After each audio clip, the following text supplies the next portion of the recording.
In 1927, Salvatore Ferragamo founded the shoe company in Florence and became a shoemaker to Hollywood stars. By June of 2011, the list of customers and the demand had grown so much, they decided to go public, listing on the Milan Stock Exchange. Since then, the share price more than doubled its value to over 22 euros per stock.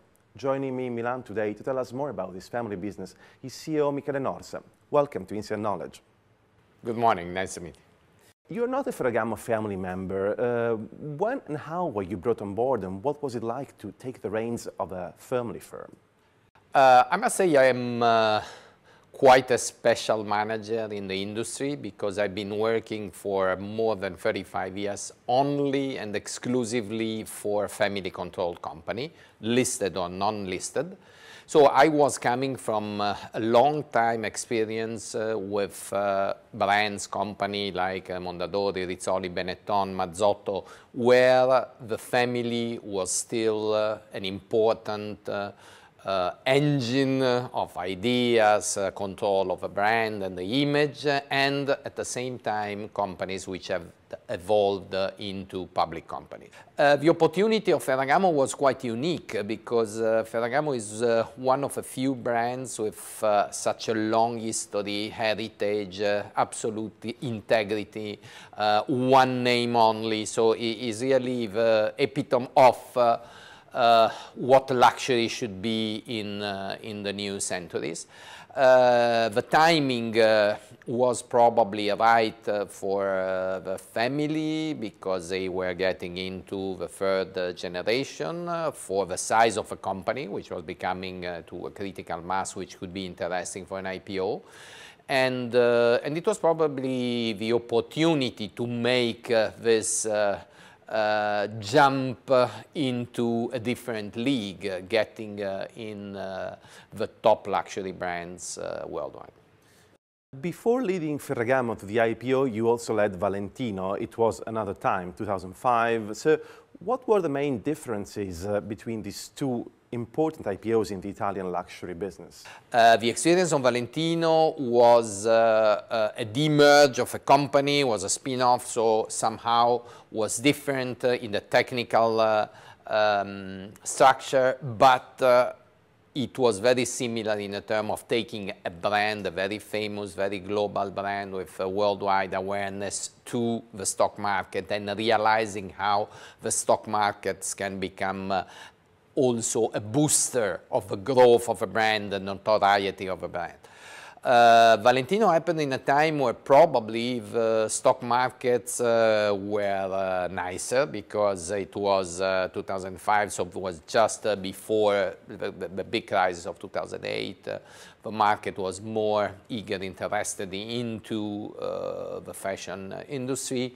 The time we selected for Ferragamo was a very difficult time. It was really between thunderstorm and typhoons. There were very limited windows. There was a lot of extra pressure for what have changed into the rules and regulation of a stock exchange. So from a point of view of stress, it was definitely much higher the second time. During these past few years, the big fashion conglomerates, which are mainly French, came to Italy for shopping, in a way like during the Renaissance, the French kings came to Italy for war. Is it still possible for a company to remain independent, a big company like Ferragamo?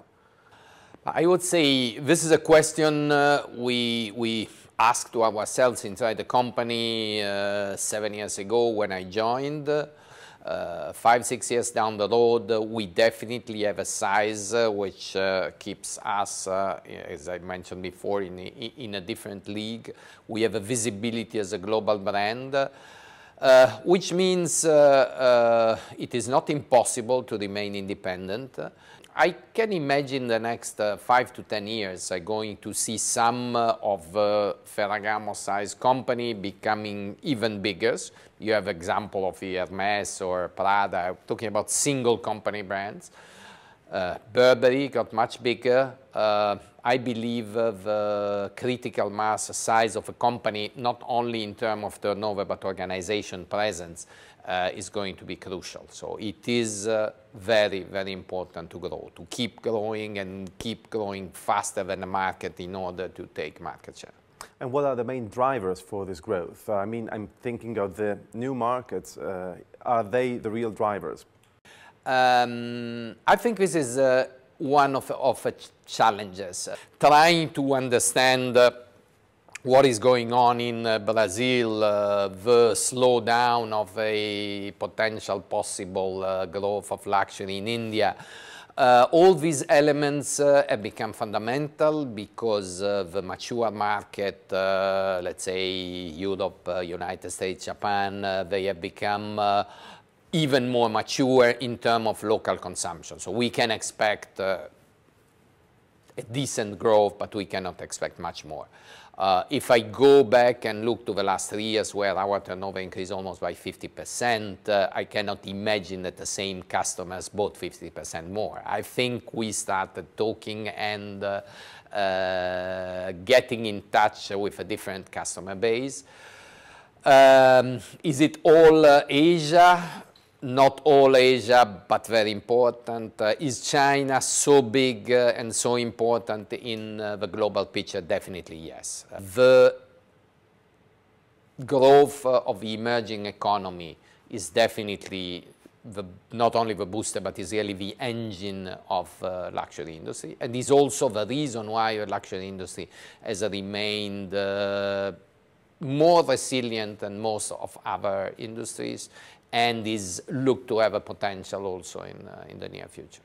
Let's go back to your career. How important was your education to shape your career? At my time, the Italian education was probably better than now. Classical education was more important probably than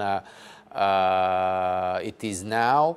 I definitely was gifted in languages, and I started very early, and I think the language experience is fundamental. I speak French, Spanish better than English, and of course Italian is still my language. I speak some German, and this was and is even more fundamental now, not only in terms of being able to talk to different people, but also in the opening of the mind and the possibility to live in different environments. What I missed is I never had an MBA in the United States. This is a decision I wanted to take at a certain point when I was more interested in working. So this is probably the only thing I could have done to improve my education. A very important step was living around the world. I've been living in Switzerland, in Geneva, I've been living in New York, I've been living in Buenos Aires. This is not only a business experience, it's also a life experience, living through the Falkland or Malvinas war, seeing democracies and dictatorships, being young in New York.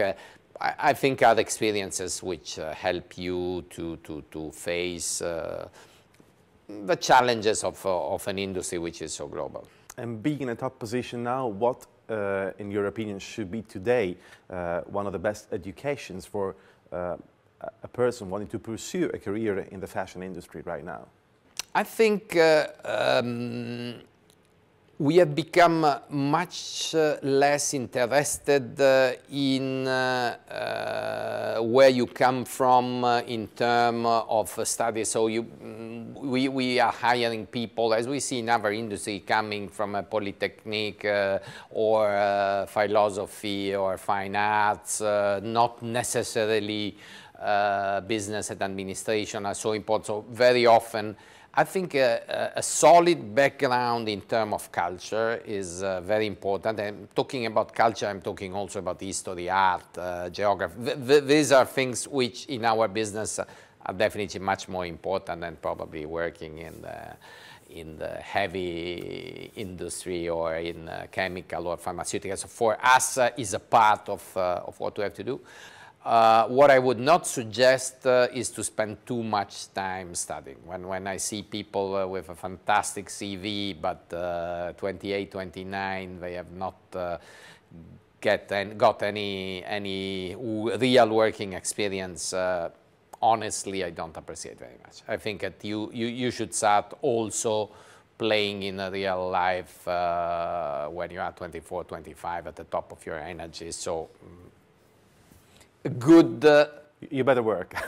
yeah, a good educational history is important, but then I think it's important really to get involved in the real... what is a great plus and opportunity is starting in quality companies. This is a difference. It's not always easy. There was a time when the Procter & Gamble's, some of Italian's company, Fiat, Olivetti at my times, or Pirelli, were good management school. There still are very good companies. I think the experience in a good company is extremely relevant. And what advice would you have for other people who could be in similar position to yours, leading a company to the stock market? I think you must want it really, because the extra pressure you get from running a public company compared to the life of a manager of a non-listed company in terms of rhythm, pressure, contact, is really quite different. So you put yourself to a lot of stress. The stress will become even bigger because the markets are becoming even more technical, prepared, aggressive, so you really live under a day by day, week by week, month by month challenge. On the other side, I think is much more competitive, and it creates an important team spirit. The IPO is something which really builds the people in a team, and is a success for all of them. So it's a team success, is a visibility, is belonging to a different category. I think if you have the opportunity in a managerial life to go through an IPO, is really one of the top experiences, and it should not be missed. Michele Norsa, thank you very much for being with us on Inside Knowledge. Thank you. Thank you, Tommaso.